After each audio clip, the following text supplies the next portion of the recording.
Hello, hello. Welcome to the final episode of the anime show thing. I already forgot the title. I'm amazing. Welcome to the final episode of it for this year. Since it's the end of the year, the final real full season of anime for the year is wrapping up. Fall 2017 has more or less come to an end. There's still some stragglers left over that have episodes this week, but for the most part, everything's over. Everything that I watched this season is over, save for a couple things that are going to be continuing for a while. And like no other anime YouTuber online, I'm going to be talking about what I watched this season. As regardless of what I do, this video is probably going to come out pretty long, but I'm going to try to keep what I say about shows to a minimum, so that this video isn't really long. Because I saw a lot this season, and I don't want to end up with like a 35-minute video on my hands. It's going to be probably the longest video of the anime show thing that I've done so far, regardless, but I'd rather it not be like crazy long, so I'm gonna try to keep what I have to say to a minimum, plus without spoilers. If you haven't seen any of these shows, don't worry about listening to me talk about them. Yes, I'm just gonna talk to the shows. Don't worry about listening to me talking about them, because I'm not gonna give any particular spoilers. The only thing I'm not going to be talking about are things that are bleeding over into the next season, like Mahotsukai no Yome, because not only am I not watching that, it's not over yet. And that also excludes Black Clover from the list, because while I am watching that, that show has 51 episodes, and we're not going to be done with it until way late next year. And if there's a show I didn't talk about, then it's either I didn't watch it, or I didn't really have anything to say about it. Because there was one or two shows that I've seen this season that I just have nothing to say about, so they're not going to be in here. But most of what I watched is here. And because it makes the most sense, I'll be saving my personal favorite of the season for very, very last. So let's just begin. First up is Anime Guitaris, which is a pretty, I think it was a pretty obscure show. Nobody really talked about it, and it didn't really feel like many people were watching it, which is not all that surprising. Its initial premise isn't particularly interesting. Basically, it takes place in a high school, and the main character establishes an anime club with one of the like higher up, sort of prim and proper scene girls, and it turns out that she's a huge anime otaku. And then for the most part, the show is just sort of anime referential humor and referencing sort of the community surrounding that. But then near the end, in its last 3 or 4 episodes, it just gets really weird. I don't really know exactly how to get into detail with it without spoiling, but it gets strange. And if you started watching it and you thought the first couple episodes were kind of I implore you, stick through to the end, because the insanity that it becomes by like episode 8 is so worth it. It's a ride.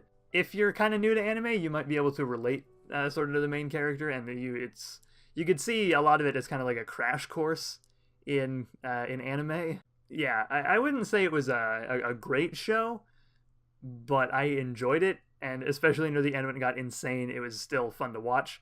So I'd recommend it, but it's, don't expect anything amazing out of it. Next up, we have Blend S. Even if you weren't watching it, you probably are aware of it because of the theme song. It was a meme for a while, pretty good meme, and it's kind of dead now, unfortunately. But because of that, the show itself kind of got overlooked, and if you ask me, I think it's one of the better sort of slice of life moe blob stuff we got in the year. It's still probably not my favorite. We'll get to my favorite later, but it's one of the more interesting ones. Basically, the idea is that it takes place in this cafe where every staff member plays a character, like they play a character. The main character, her character in the cafe is that she's this sadistic kind of character. There's the little sister type, the older sister type, a trap, because there's always got to be a trap, and the tsundere. For a second I couldn't remember, but their actual personalities are not like that, really. Personally, I think there was not, if you ask me, enough of the cafe-ish setting, but I guess if you want, that wasn't really what it was trying to go for, so whatever. And if you really want the cafe settings, you go watch Gochuman, because that does the cafe thing basically perfectly. It's not like a remarkable show, because it is it's a slice of life comedy based thing, so there's not and it doesn't really break new mold, I don't think, but it does what it does well. So if you enjoy slice of life comedy stuff like I do, like that, comedy and slice of life are my bag. It's what most of my anime list is made up of. So uh, I enjoy a good comedy. Workplace comedy really is also what this is most of the time. Uh, I enjoy a good one, and Blendes is a pretty good one. If you've just seen the meme, watch the show because it's good. Next up is the incredibly long named Boku no Kanojo ga Majime Sugiru Shou Bitch Naken, or as I'm just going to call it, Show Bitch. This is probably one of the weaker ones of the season, if you ask me. I would describe it as Shimonetta light. It puts a lot of its stock in sex jokes, and it does do quite a lot of sex jokes. But honestly, most of them, in the beginning of the show anyway, they don't really hit. When they do hit, they're pretty good, but for the most part, they're just kind of eh. The premise isn't particularly the premise rather is a lot like Shimonetta. Guy finds out that this sort of highly respected, seemingly prim and proper girl is actually a gigantic pervert, and then hijinks ensue. Various other characters are also perverts. Lots of sex jokes. And like I said, if you enjoyed Shimonetta, or if you enjoyed, say, Seitokai Yakuin Domo, you might like Showbitch. Personally, though, I feel like it's lesser than both of those, just because a lot of the jokes they don't particularly work all that well. There's a decent cast of characters, but most of them actually don't get used all that often. It's mainly just the main guy, his girlfriend, and then his childhood friend. There are others, but they don't really show up all that often, which is kind of unfortunate, because if they were more regular in the actual story, I think it would have maybe spiced things up a little bit more, made it a little more interesting. As it stands, it's not a bad show. If maybe you thought Shimonetta and Seitokai Yakuin Domo were a bit too filthy for your tastes, then maybe Show Bitch is the way to go. If you haven't seen either of those, then I would suggest watching it. But honestly, if you're looking for a good sex joke-based comedy, you're better off with Shimonetta or Seitokai Yakuin Domo. The only real sequel for this season that I paid any attention to was Himoto Umaru-chan R. Umaru's been pretty divisive, I think. It's one of those love it or hate it kind of shows. Personally, I liked the first season. It wasn't, spectacular. It's not one of the best comedies I've ever seen, but I enjoyed it, so I was pretty excited for the second season. And a lot of the second season is more or less the same. I think there's a bit of a better balance between Gremlin Umaru and, presentable, actually seemingly decent person Umaru. So if you thought maybe there was a bit too much Gremlin in the first season, then maybe watch R, because it's got a little bit more of a balance. But honestly, I feel like odds are, if you didn't like the first season regardless, even with that change, Umaru-chan R is probably not going to be your thing. But if you enjoyed the first season like I did, I would suggest giving it a shot. It's not amazing, just like the first season isn't, but I do think it's a step up. I think the humor is a lot more on point. There's more of Umaru's friends. There's a couple new characters. Hikari, who shows up way later, is not my favorite character, but visually she is the most entertaining to watch, because she has this thing where her eyes go all completely white and have these I don't know how to describe it, but her eyes go weird a lot of the time. And I couldn't really tell you why, but that's weirdly amusing. And I don't know why it happens, but every time it shows up, it gets at least a little bit of a chuckle out of me. Yeah, if you liked the first season, watch R. If you didn't, maybe give it a shot, but I don't feel like, even with the reduction of Gremlin Umaru, it'll be I really don't feel like it'll turn you on to the series. Imoto Saya Ireba I got I'd say sort of misjudged from initial descriptions and from the first 3 minutes of the first episode, because you read the description, it basically sounds like a ripoff of Eromanga Sensei from a couple seasons back, and then past that, when the show actually aired, the first 3 minutes are awful. They consist of a character with a constantly naked little sister who makes out with him. He proceeds to literally eat her panties and has breakfast made with milk and eggs that are his sister's. Like, they're eggs that she laid.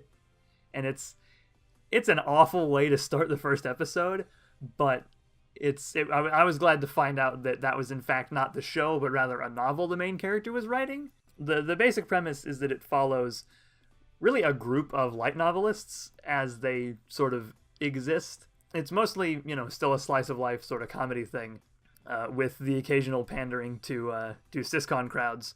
But honestly, I feel like it was way better than it deserved to be, and it's way better than anybody really gives it credit for. Because outside of the insane writings of the main character, because they are actually just nuts, sometimes it does a genuinely really good job of giving insight into how a light novelist sort of works and how they take criticism.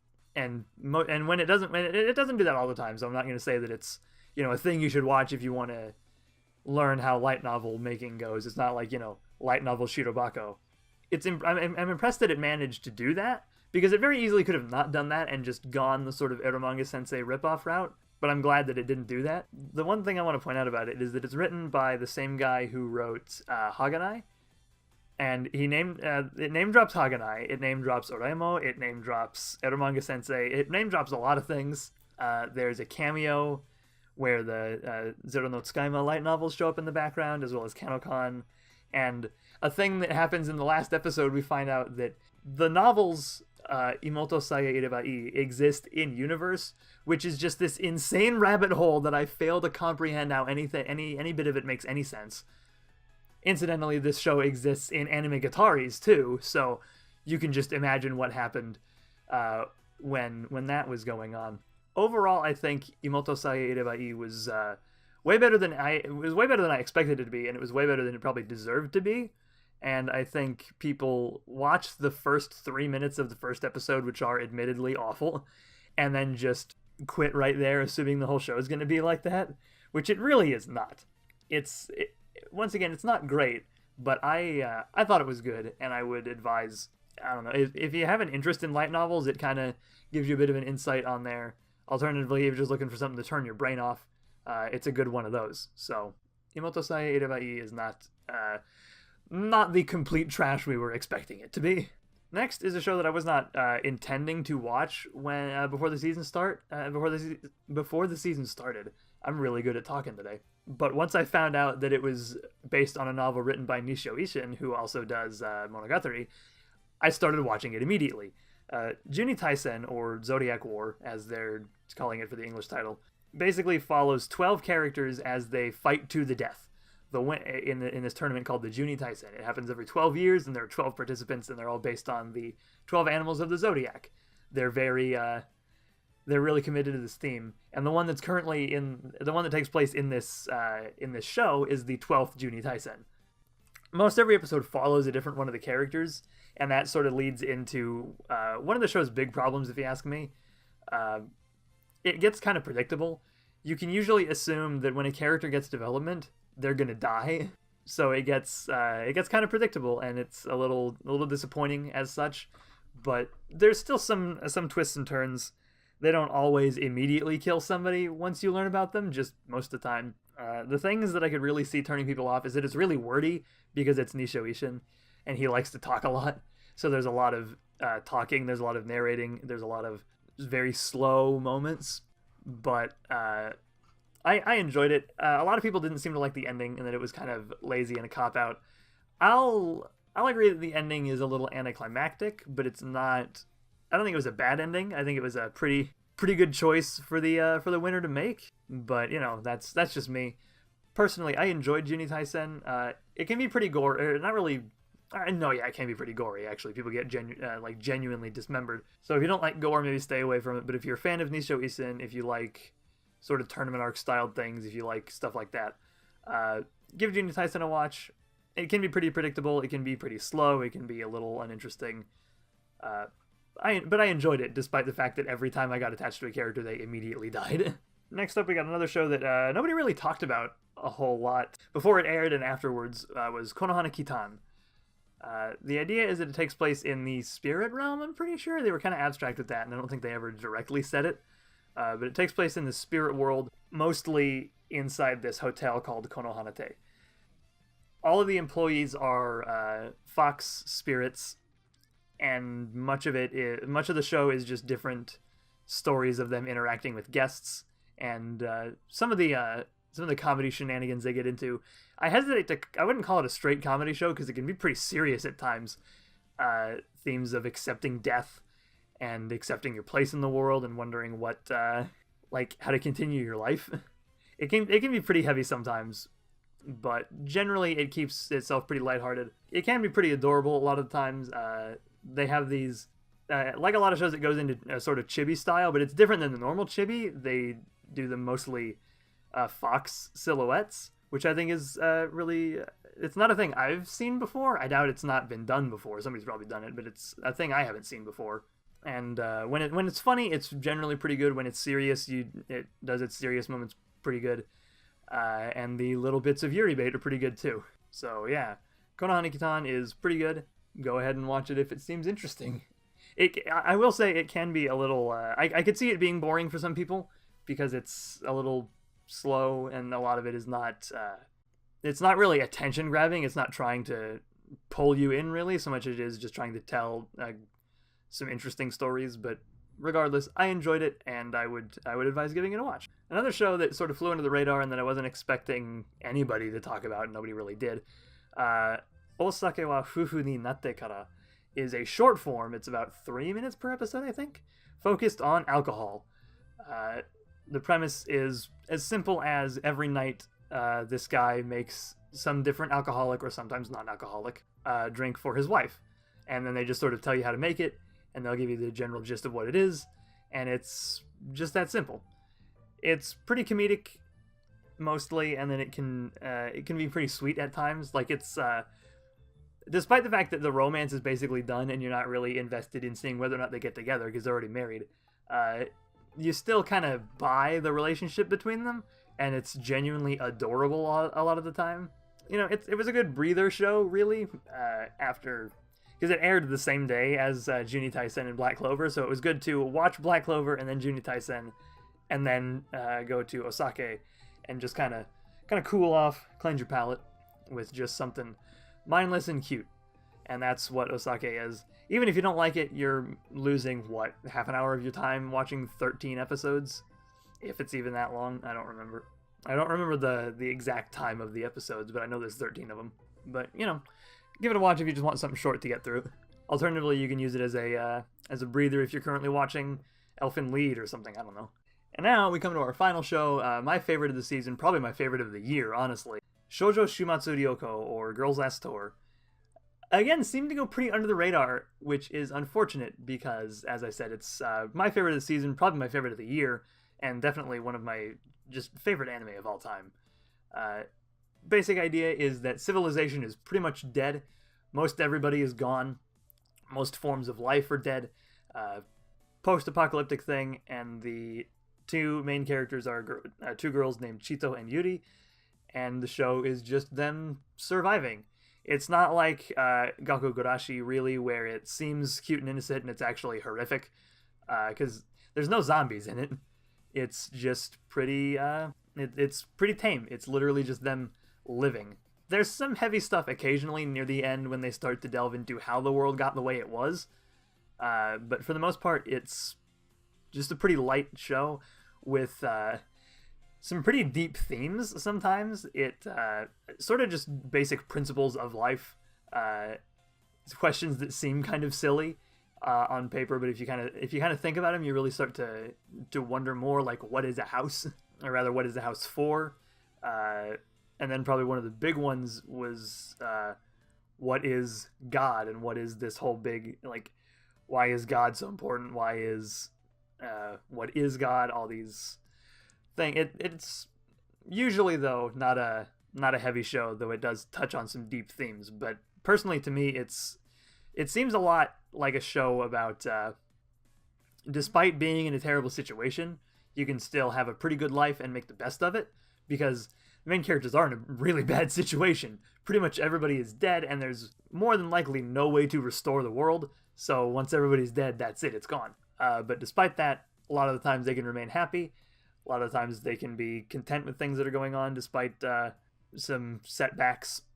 And they even meet some people along the way that are mostly happy with themselves despite everything. And kind of like Osake, it was a good breather at the end of the week because it was just simple, cute, and funny. It may not sound like anything amazing, but you know, I'm really bad at articulating things into words. What really made it for me is just that it's, you know, it's a fun show. It tries to do nothing more than just be fun. It doesn't try really to be deep, despite the fact that it does touch on some kind of deep stuff occasionally. But never does it really feel like it's trying to be smart or better than it really is. So if you like simple slice of life stuff, I would advise watching shoujo. It's like I said, definitely my favorite of the season and of the year, and one of my favorite anime of probably of all time. Also, I immediately started reading the manga after it ended, because of course I did. And that wraps up not only fall 2017, but 2017 on my channel in general. It's been a weird time. I spent a lot of time not uploading. I spent a lot of time wondering what I was going to do with the channel, and I think I've settled into a good place for what it is right now. Mostly just rambling about things that I like and that I've seen and such. So hopefully that works out. This video is a little bit late because I was planning to have the Ava video out before this, but I figured this thing was a little bit more important. So I've broken my usual 1 week upload schedule thing that I've been doing. That's just how things go. But that's going to do it for this video. If you enjoyed, then you can subscribe, and hopefully YouTube will tell you rather, when I've uploaded a new video. Hopefully in your subscription box. If not in your subscription box, hopefully they'll give you a notification if you click the bell icon.